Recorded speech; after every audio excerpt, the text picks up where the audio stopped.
This is the Lone Crater YouTube. We hope this video helps. In this video, I will explain how to make burger hot sauce. First, select your favorite chili peppers, such as habaneros or jalapenos, along with fresh garlic cloves. You'll also need white vinegar, a small amount of water, and some salt to balance the flavors. Make sure your kitchen tools, including a good blender and a saucepan, are clean and ready for use. This initial preparation is key to a smooth process. Now, let's get cooking. Start by roughly chopping your chili peppers and garlic. Don't worry about perfection, the blender will handle the rest. Place these chopped ingredients into a saucepan, then add your vinegar, water, and salt. Bring the mixture to a gentle simmer over medium heat.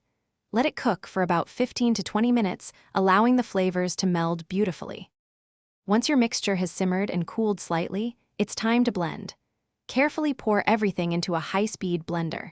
Blend on high until the sauce is perfectly smooth, with no visible chunks of pepper or garlic.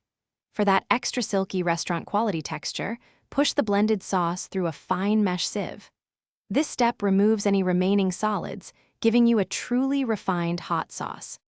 Finally, it's time to bottle your delicious creation. Carefully pour the hot sauce into clean, sterilized bottles. This ensures it stays fresh and safe to enjoy. Store your homemade burger hot sauce in the refrigerator, where it will keep well for up to 2 months.